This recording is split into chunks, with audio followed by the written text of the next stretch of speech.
Alright, so Neon Vice here with Jonathan from the Outrunners comic. Today we're going to be taking a ferry ride and a whole bunch of other stuff. We're in Brooklyn right now. Yeah, we are in Greenpoint, Brooklyn, standing on the India Street Pier for the water taxi, which will then be taken to Dumbo. Cool. So if you like our interviews and all that sort of stuff, can you go to patreon.com/neonvice to contribute?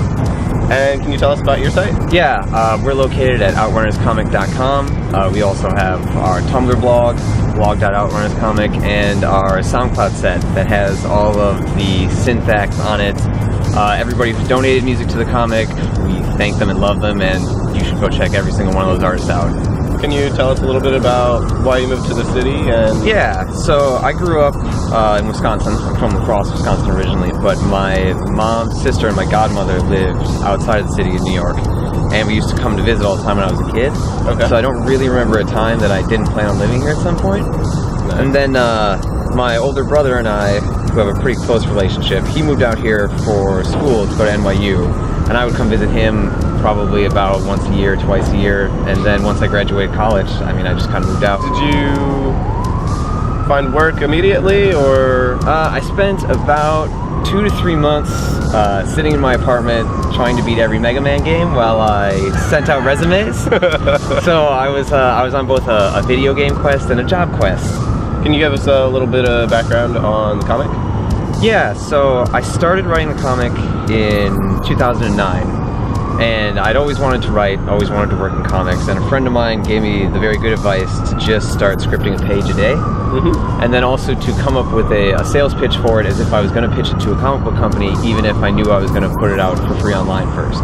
Yeah. So I did that, and it was slow going at first, as always, but then after about a month or two, I had 30 to 60 pages, and it felt really good, so I just kept going, finished it, and then went looking for an artist, and that's how I found Andrew.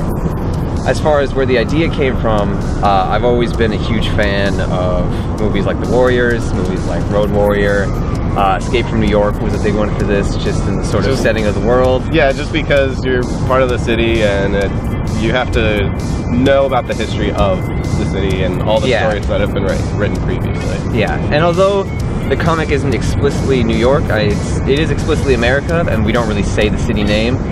We use a lot of shots from around here. There's definitely areas of the city that have influenced it. There's things I've seen in the city that have influenced it, that have gone into either the names of the characters or the names of the locations. So we're always kind of picking up things from our environment when we can. Yeah, so when Andrew's doing sketches, does he just go out and kind of look around and say, oh, all right, so this reminds me of Brooklyn, or this reminds me of Chinatown? Yeah, when we first started working on it, I actually compiled a huge image source file. Okay. So a lot of that was camera shots from around town, pictures of famous people, pictures of people from around New York that I thought would make good characters. I spent a lot of time kind of trolling through like old photo troves of New York in the 1980s and 1970s.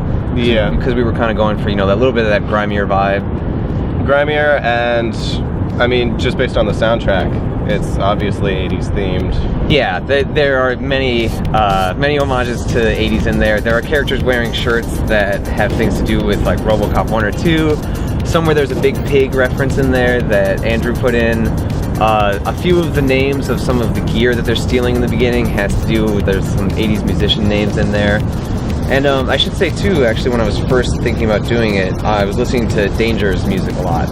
Okay. And that kind of he makes very tough sounding synth music, very beat driven. So reading that, I would just kind of sit, or be riding the train, walking to work, to and from work, and just kind of imagining what these characters are like, what their world is like. And so the music definitely influenced the attitude of what we're doing. So how did you and Andrew meet? And it was actually through a friend of a friend. I went to a midnight screening of Predator here in Brooklyn.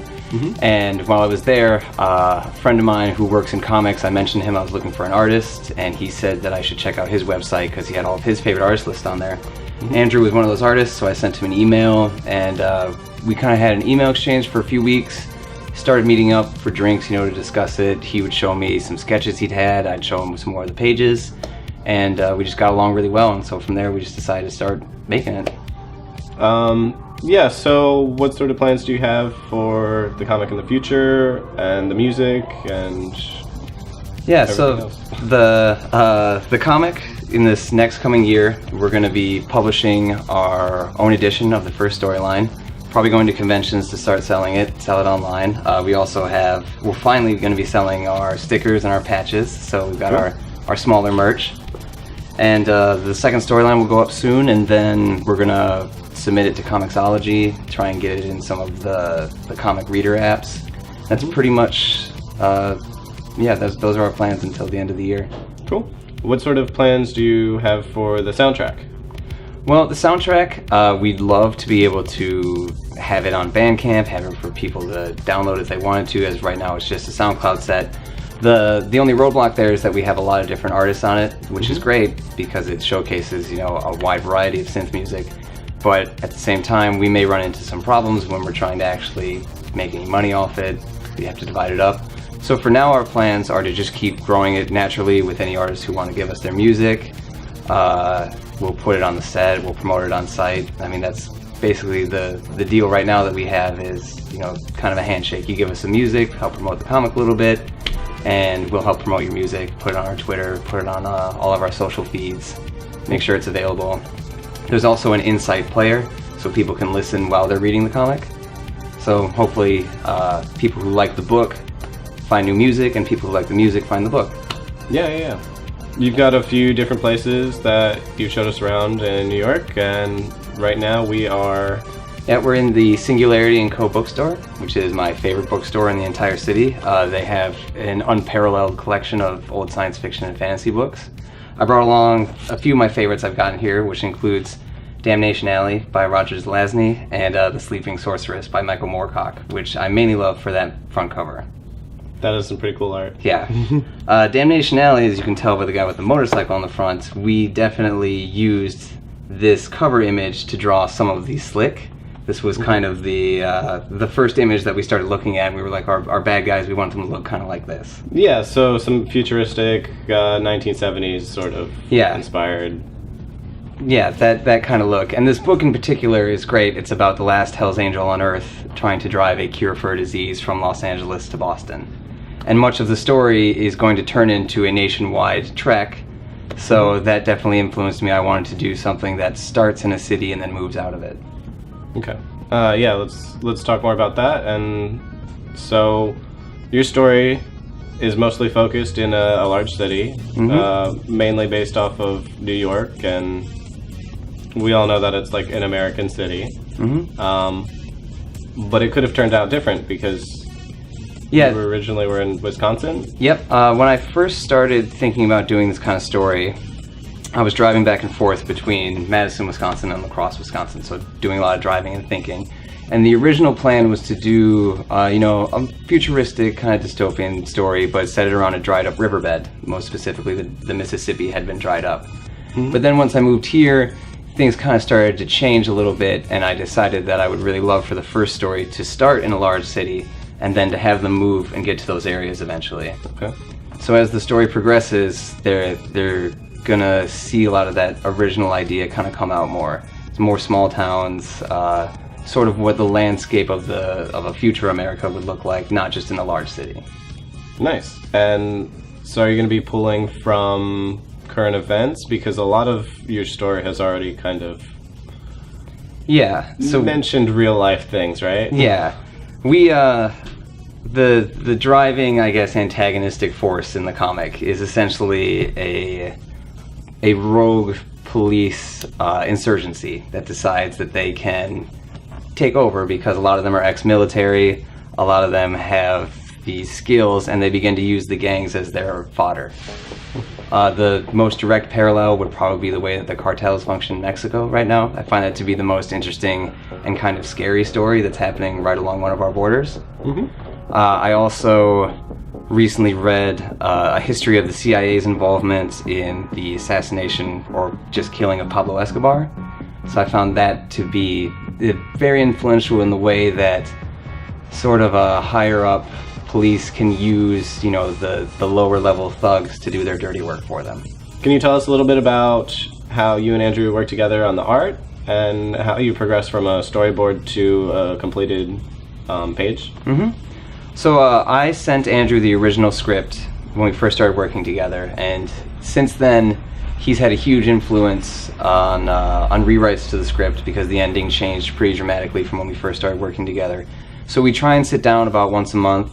We meet in a bar here in the city, and the two of us, we'll spend an hour just kind of talking about stuff that's inspiring us lately, music, movies, whatever we like. And then we'll go over the next few weeks' pages. He'll let me know if he wanted to move any panels around from one page to the next. We'll sit down, and I brought with me, I have the 3 notebooks that I've been working on with him through.